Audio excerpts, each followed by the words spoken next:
함께 묵상할 새벽 예배의 말씀은 마태복음 9장 32절부터 38절까지의 말씀입니다.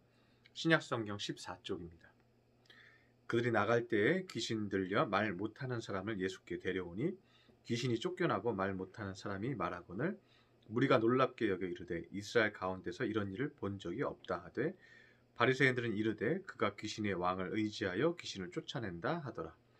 예수께서 모든 도시와 마을에 두루다니사 그들의 회당에서 가르치시며 천국 복음을 전파하시며 모든 병과 모든 약한 것을 고치시니라. 무리를 보시고 불쌍히 여기시니 이는 그들이 목자 없는 양과 같이 고생하며 기진함이라. 이에 제자들에게 이르시되 추수할 것은 많되 일꾼이 적으니 그러므로 추수하는 주인에게 청하여 추수할 일꾼들을 보내주소서 하라 하시니라. 아멘. 오늘 새벽 말씀은 어제 주일 말씀에 이어서 예수님이 죄에 대해서 어떻게 보시는지에 대해서 말씀하고 있습니다. 예수님은 귀신 들린 자들을 불쌍히 여기셨습니다. 그래서 일부러 찾아다니면서 귀신 쫓는 일을 하셨습니다. 그래서 마태복음 8장 앞에 보면요. 8장 25절에서 34절까지의 말씀을 보면요. 예수님이 가다라 지방으로 배를 타고 건너가십니다. 그리고 건너가는 과정 중에 풍랑이 일죠. 그리고 예수님께서는 주무시고 계셨죠. 제자들이 놀라면서 예수님을 깨우는 장면이 나옵니다. 그리고 예수님께서 풍랑을 잔잔케 하시는 장면을 우리가 잘 알고 있죠. 그런데 그렇게 배를 타고 가신 이유가 뭐냐면요. 가다라 지방에 있는 귀신 들린 두 사람을 고쳐주시기 위해서 주님이 친히 가셨다는 거예요. 그것은 귀신 들린 자를 불쌍히 여기신 거죠. 귀신 들린 자는 어떤 자입니까? 어제 주일에도 말씀을 묵상했지만 망가진 자예요. 사단에 의해서 마귀에 의해서 철저하게 무너지고 망가진 사람이죠.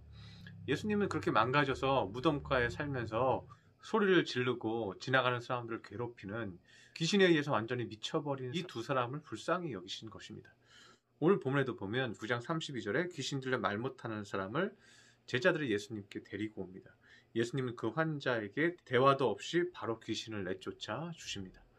그리고 예수님은 35절에 보면 모든 도시와 마을을 두루다니면서 회당에서는 말씀을 가르치시고 천국 복음을 전파하시면서 모든 병과 모든 약한 것을 고치셨다고 말씀하고 있습니다. NIV 영어 성경에 보니까 이렇게 표현하고 있어요. Healing every disease and sickness 이렇게 되어 있습니다. disease는 중병을 의미합니다. 그리고 마음에 상처받은 것도 포함된 의미입니다.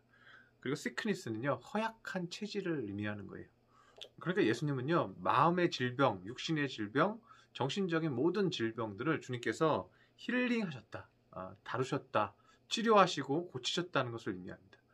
그리고 고치면서 그들에게 무엇을 준 거예요? 그들에게 천국 복음을 그들의 마음에 전파하셨다는 거예요.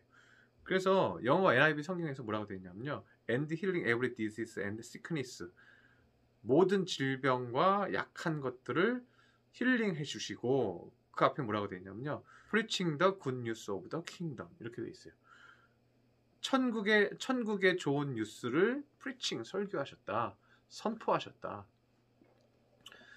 예수님이 망가진 인생들, 망가진 정신과 망가진 마음, 그리고 육신적으로 병든 사람들을 어떻게 하신 거예요?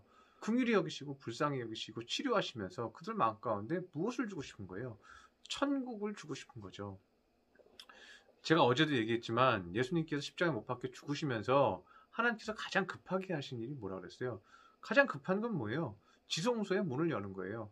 하나님의 영이 모든 사람에게 임하는 거예요.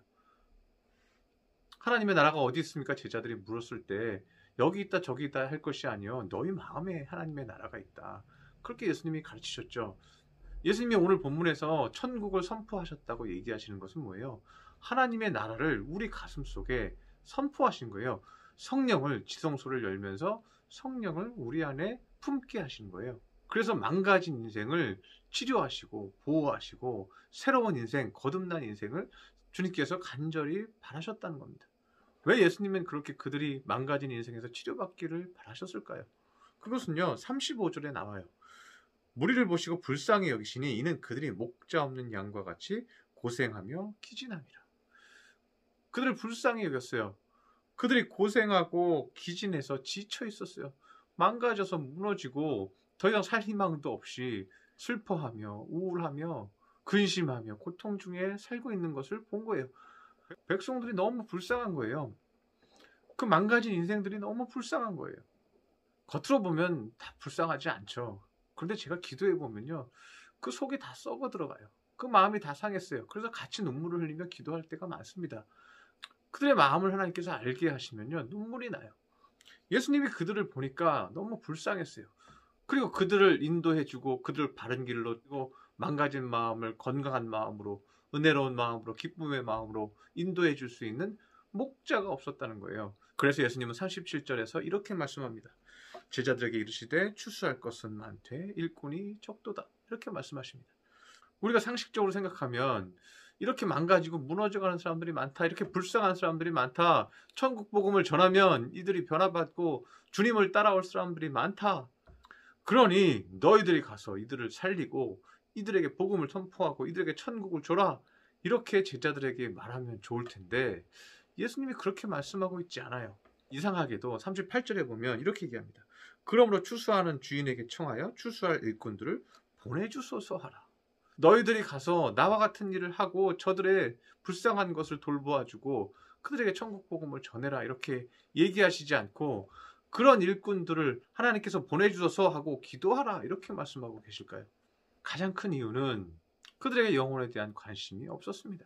제자들은 예수님이 십자가 못 박히시기 전까지 권력 다툼을 했습니다. 예수님이 나중에 두씩 짝을 지어서 복음을 전파하게 하시지만요, 능력을 발휘하면서 그냥 우쭐했던 거예요.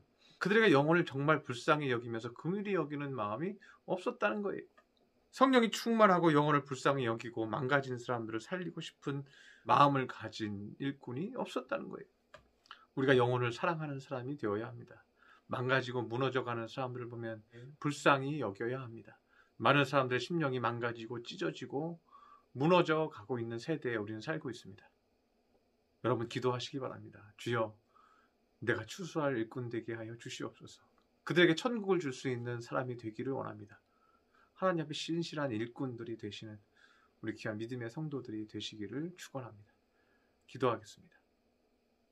할렐루야. 사랑과 은총이 충만하신 주님, 주님께서 각 마을을 돌아다니면서 많은 영혼들을 고치고 또 그들의 상태를 보니 얼마나 불쌍하고 얼마나 많이 망가졌는지 가슴이 너무나도 아프셨습니다. 주님, 우리가 영혼이 찢어지고 망가졌을 때 우리가 주님을 만났습니다.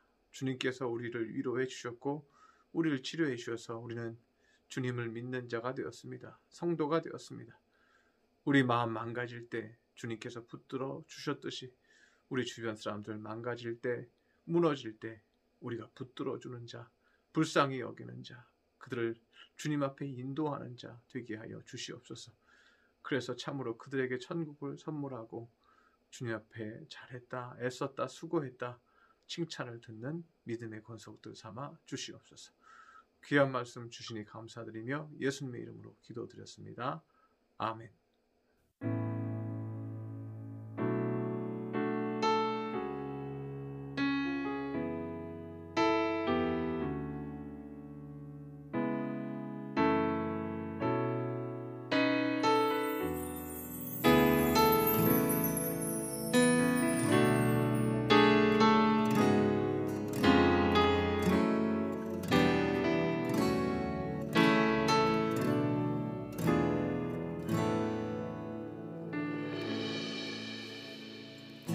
무한 시절 지날 때 깊은 한숨 내쉴 때 그런 풍경 보시며 단식하는 분 있네.